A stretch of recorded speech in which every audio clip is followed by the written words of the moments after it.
क्या आप भी बालों के झड़ने, वक्त से पहले सफेद होने, चेहरे पर दाग धब्बे, Revas face and teeth aesthetic व तजुर्बेकार डॉक्टर लावण्या की जेर निगरानी में master tank first lancer Fatima Rafi residency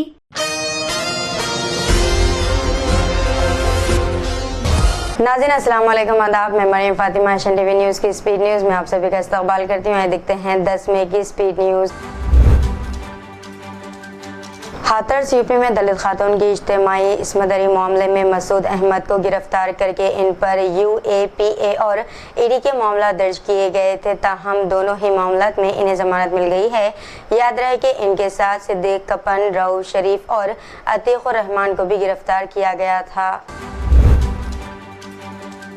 Allahabad high court ने एक मामले में फैसला सुनाते हुए कहा है कि मुसलमान लिव इन रिलेशनशिप के हक का दावा नहीं कर सकता, खासकर जब इनका शरीक बाहयात हो। दूसरी जानिब अगर दो फरीक गैर शादीशुदा है और दोनों अपनी ज़िंदगी को अपने तरीके से गुजारने का इंतखाब करते हैं तो आइन इनके इस हक को तहफ़्फ़ुज़ फराहम करेगा। हज के लिए श्रीनगर से हाजियों का पहला काफिला मदीना मुनव्वरा के लिए रवाना हो चुका है। ANI से बात करते हुए एक आज़मीन हज ने कहा है कि हम खुशनसीब है कि अल्लाह ने हमें कम उम्र में ही हज की सआदत नसीब फरमाई है। मैं कश्मीर में अमन और खुशहाली के लिए दुआ गो हूँगा। कांग्रेस ने वज़ीर-ए-आज़म मोदी को अडानी और अंबानी के बारे में इनके गुज़िश्ता रोज़ के बयान पर यह कहते हुए घेरने की कोशिश की कि ये मोदी के पसंदीदा लोगों की बदईमानी का पर्दाफाश है जो वज़ीर-ए-आज़म ने तीसरे मरहले के बाद किया।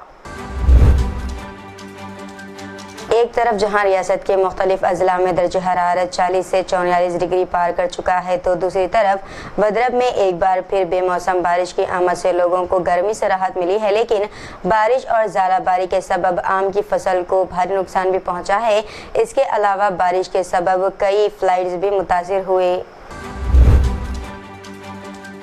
शिवसेना के रुकन असम्बली सहाज कांदे ने बहराज छगन भुजबल पर इल्ज़ाम लगाया है कि वो अपनी पुरानी पार्टी NCP के लिए काम कर रहे हैं, हत्ता कि इन्होंने छगन भुजबल से वजारत से इस्तीफ़ा देने का भी मुतालबा किया है। वाज़ेह रहे कि ये बयान इन्होंने सरेआम एक जलसे के दौरान दिया।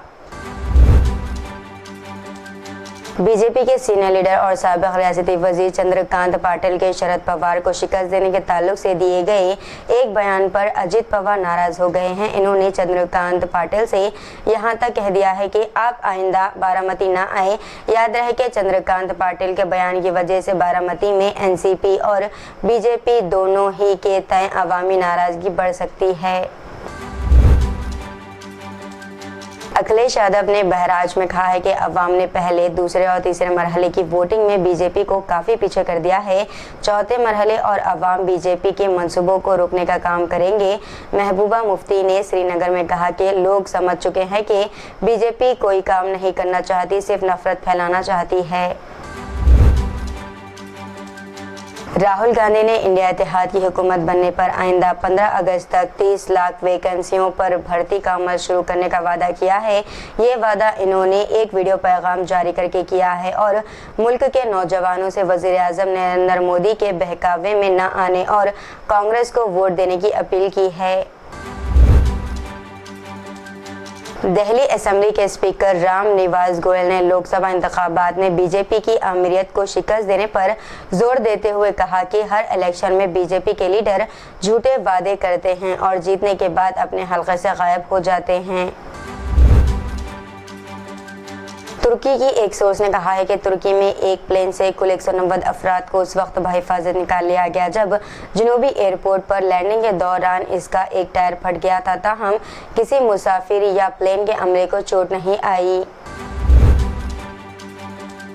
जनूबी अफ्रीका के शहर जॉर्ज में एक 5 मंजिला बिल्डिंग गिर जाने से 81 अफराद इसकी जद में आ गए हैं। इस हादसे में 8 अफराद की मौत हो चुकी है और 29 को जिंदा बचा लिया गया है, जबकि 44 अफराद अब भी मलबे में दबे हैं। हादसे की वजूहात का फौरी तौर पर पता नहीं चल सका।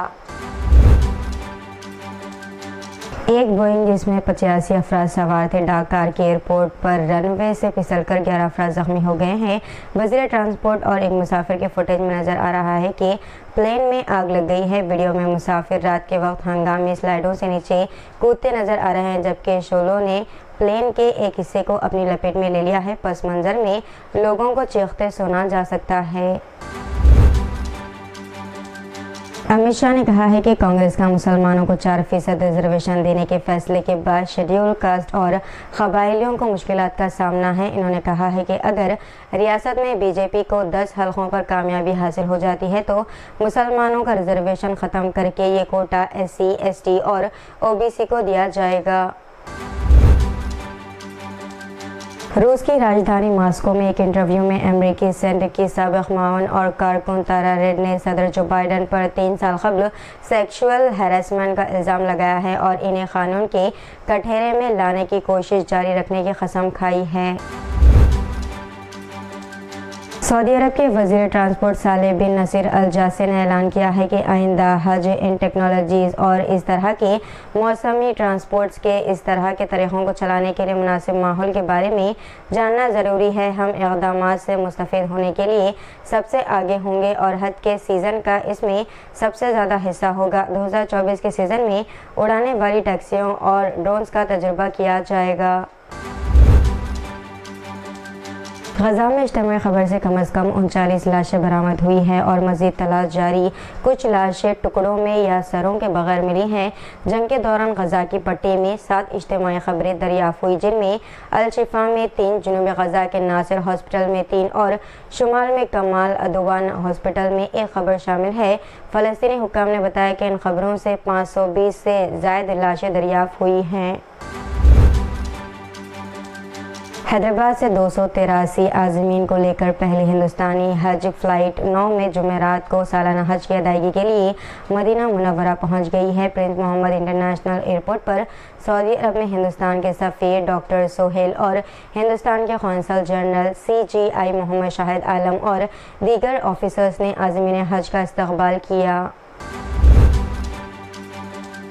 मुंबई पुलिस ने हैदराबाद के एक 42 साला शख्स को मुल्क भर में 2 दर्जन से ज़ायद ख़वातीन को शादी की साइट्स के ज़रिए धोखा देने के इल्ज़ाम में गिरफ्तार किया है। पुलिस के मुताबिक इसने कम से कम 7 ख़वातीन से शादी की ताकि इन्हें धोखा दिया जा सके और 3 दीगर को शादी का बहाना बनाकर ज़्यादती का निशाना बनाया। मुलजिम गुज़िश्ता 7 दिनों से पुलिस की हिरासत में बताया गया। सिटी पुलिस ने 13 मई को होने वाले जुड़वा शहरों में आइंदा लोकसभा इंतखाबात और सिकंदराबाद कैंट के ज़िमनी इंतखाबात के सिलसिले में नकल व हरकत और शराब की फ़रोख्त पर पाबंदी आयद कर दी है। ये पाबंदियाँ शाम 6 बजे से नाफिज रहेंगी। 11 मई से शाम 6 बजे तक 13 मई को। तेलंगाना के 17 हलकों पर मुहित लोकसभा इंतखाबात के चौथे मरहले के लिए हाई ऑक्टेन मुहिम हफ्ते को ख़त्म होगी। तेलंगाना में पीर 13 मई को रियासत से 17 मेंबर आने पार्लियामेंट के इंतखाबात के लिए इंतखाबात होने वाले हैं। तेलंगाना में लोकसभा इंतखाबात का वक्त आम तौर पर पोलिंग सुबह 7 बजे से शाम 5 बजे के दरमियान होती है। ताहम हाल ही में रियासत में मौसमी हालत की वजह से वक्त सुबह 7 बजे से शाम 6 बजे तक तब्दील किया गया है। कांग्रेस लीडर राहुल गांधी और तेलंगाना के चीफ मिनिस्टर रेवंत रेड्डी ने सरकारी रोड ट्रांसपोर्ट कॉरपोरेशन की बस में सफ़र किया और 2024 के लोकसभा इंतखाबात के लिए पार्टी के मंशूर में शामिल मुख्तलिफ स्कीमों के बारे में मुसाफिरों को समझाया। राहुल और CM रेवंत रेड्डी शहर के दिलसुख नगर में RTC बस में सवार हुए। राहुल गांधी ने RTC बसों में ख़वातीन के लिए मुफ्त बस सफ़र की सहूलत के बारे में दरियाफ्त भी किया। रियासत के भैंसा में उस वक्त हालात कशीदा हो गए जब बताया जाता है कि हनुमान के भक्तों ने KTR पर जो यहां रोड शो कर रहे थे टमाटर, बैगन और पत्थर फेंके। पत्थर और टमाटर KTR की गाड़ी से जा टकराए। इसी दौरान जाफरानी लिबास में मलबूस अफराद जो मुबैना तौर पर हनुमान भक्त बताए गए हैं प्ले कार्ड थामे KTR के खिलाफ एहतजाज कर रहे थे। इसी दौरान ज़बरदस्त गड़बड़ शुरू हो गई और हनुमान भक्त तशद्दुद पर उतर आए और सड़क के किनारे ठहरे टोपी पहने एक मुस्लिम नौजवान पर हमला कर दिया, जिसके सबब वो शदीद ज़ख्मी हो गए हैं। लेकिन हालात पर काबू पाने की पुलिस की कोशिश नाकाम होती जा रही थी। सदर द्रौपदी मुर्मू ने मारूफ एक्टर्स विजयंतीमाला बाली समेत 67 मशहूर शख्सियात को मुख्तलिफ शोबों में इनकी शानदार खदमात के लिए पद्म अवार्ड से नवाजा है। मुर्मू ने राष्ट्रपति भवन के दरबार हॉल में मुनक़दा सिविल इन्वेस्टिगेशन तकरीब में 2 शख्सियात को पद्म भूषण, 9 को पद्म भूषण और 56 को पद्मश्री अवार्ड से नवाजा। डॉक्टर विजयंतीमाला बाली और के चिरंजीवी को फ़नून यानी कि द आर्ट के शोबे में पद्म भूषण से नवाजा। JDS MP Prajwal Revanna Karnataka sex scandal case के मामले में एक गैर मुतवक्किर मोड़ आया है। ये सनसनी उस वक्त बन गई जब मुतासरा खवातीन में से एक ने इल्ज़ाम लगाया कि पुलिस होने का दावा करते हुए कुछ लोगों ने इसके साथ रेवन्ना के खिलाफ ज़बरदस्ती मुकदमा दर्ज करवाया।